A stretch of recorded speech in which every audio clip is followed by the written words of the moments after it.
finally, the last piece of the puzzle for now, I guess stage 1, I can finally get to introduce you guys the Coastal Offroad bumper for Landcruiser 100 series. This is actually the very first one of version 2, so we kind of went through a little bit of, is this shiny, you guys? I'll turn it off. So yeah, we basically went through a whole series of R&D with them together. Quite a few issues and headaches that will get actually improved when you guys order it. Now, it's actually getting a little bit dark. Maybe I'll tell you guys starting tomorrow.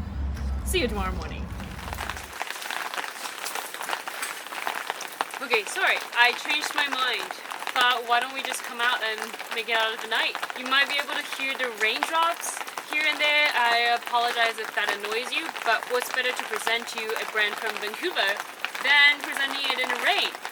I thought about meeting snow, but the freezing temperature held up and it gave me rain, so we kind of need to live with that. Anyways, back to the story. Why do I need a bumper to start with? Well, because this, and this. And also I have a long-range fuel tank that takes up this space with my spare booster mount at. I put it on the roof for a temporary solution, but ideally I want to put it on the swing out on the rear bumper. So after a lot of research and some friends' recommendation, I went with a set of Coastal Offroad bumper kit. They already have a model full LX 470 and Landcruiser 100 series, but at the time when I inquired them, they are making a version 2, which makes it look less bulky. So I had the honor to be elaborate. No, I mean, I had the honor to try out a brand new product. And yes, you heard me call it kit because Coastal Offroad comes in pieces of bare metals. Wow, okay. Wow, so that's it. Wow. Yeah. I went to pick up my kit in their Delta facility. Since they come into pieces, they try to eliminate each bundle within 40 pounds. So I was able to pick it up myself, and if your rig is already out of commission at the time, you can pick it up in a small car, no problem. This also makes the pricing a lot more affordable. If you know how to weld or want a little fun project, this will be a great choice.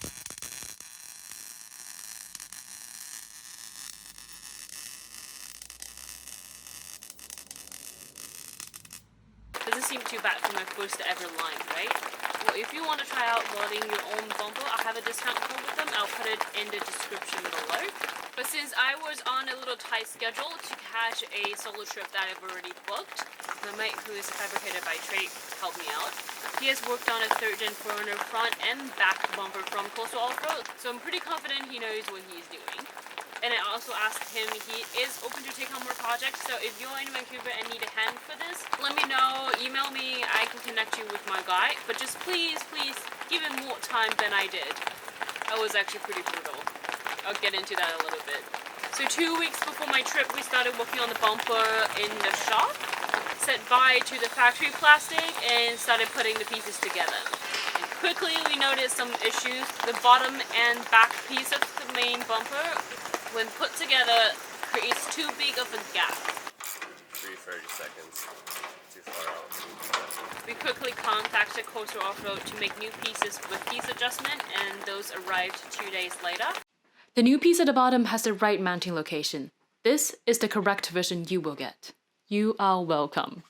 Notice the timeline. It's going to be weekend soon, and my guy has a day job. So we need some place that he can work at with no time constraints. For example, in this case, it's the shop's business hours. So we brought everything back to home garage and spot welded the main structure together. My guy took it from there.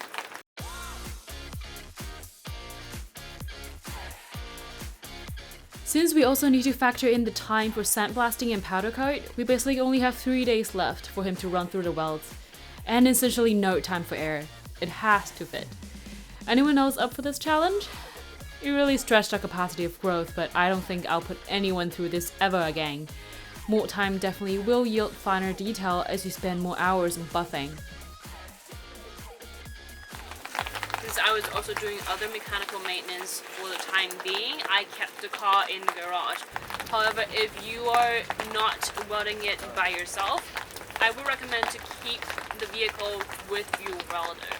Yeah, the instruction says you only need the vehicle when you're fitting them and don't need it while welding, but it's nice to have them there just to try to test fit it as they go. We are strapped down, ready to send to the sandblaster and then paint shop. Actually, super tired. I feel like I'm killing everyone with this project. Just wanted to show you a little update of the pickles we're having right now. The bumper from Coastal, you can have an option with the 2-inch recessed receiver or not, because that one is not rated. I decided to not have it, and then their flat bottom was set to be able to accommodate all of the factory hitch receiver.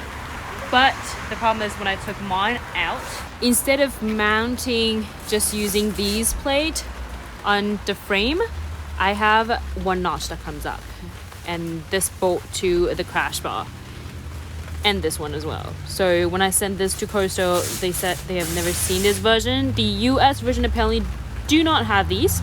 So my option will be either to notch the Coastal bumper or to order a US version hitch receiver. So my guess is maybe Australian have a different standard for the towing, whatever it is. I chose to not touch the Coastal bumper. So we just ordered a coat from Landcruiser and then come back to fit it. We are having a little problem that it does not fit.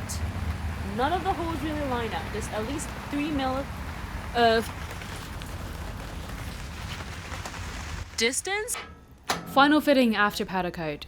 Everything fits except my spare.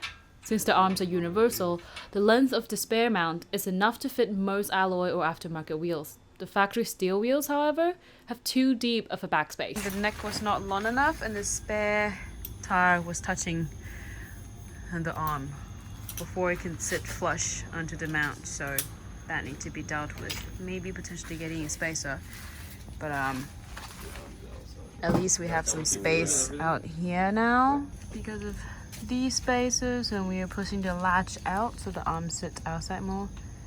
When you order your kit on the website, you'll see a bunch of options. Mine was no body lift, steel, dual swing out carrier with quarter panel protection hoop and no recessed 2-inch receiver. The hoop matches my side fender protection really well. The default dual swing out come with tire carrier on one side, jerry can holder on the other. However, I don't think I'll ever need to carry extra fuel other than filling up my Long Ranger fuel tank.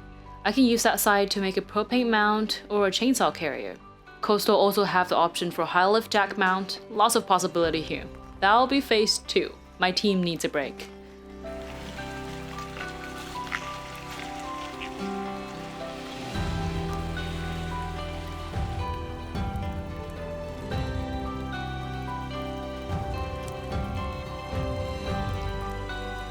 The little crown is a valve cap for the air line to my spring helper airbags.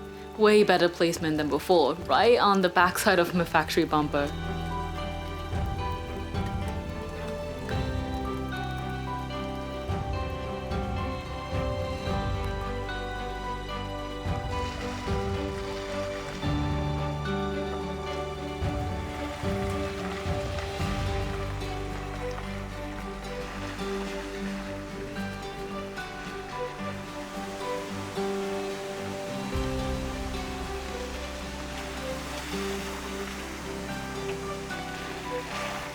As for the hitch receiver option, it's totally fine to use as a recovery point, but we can't control how your welds are. It's not rated for towing. Somehow I had an image of one day when I have a family and kids, I'll be towing a camp trailer like a badass mom. I found a hitch that fits and bolted it onto the bumper.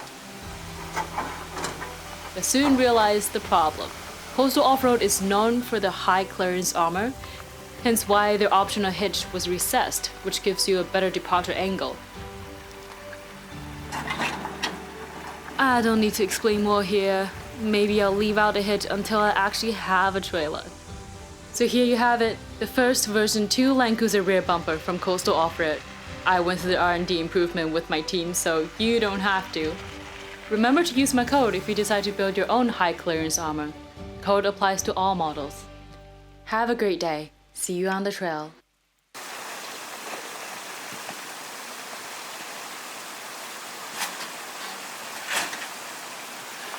Okay, I think this time our problem is not just the rear now.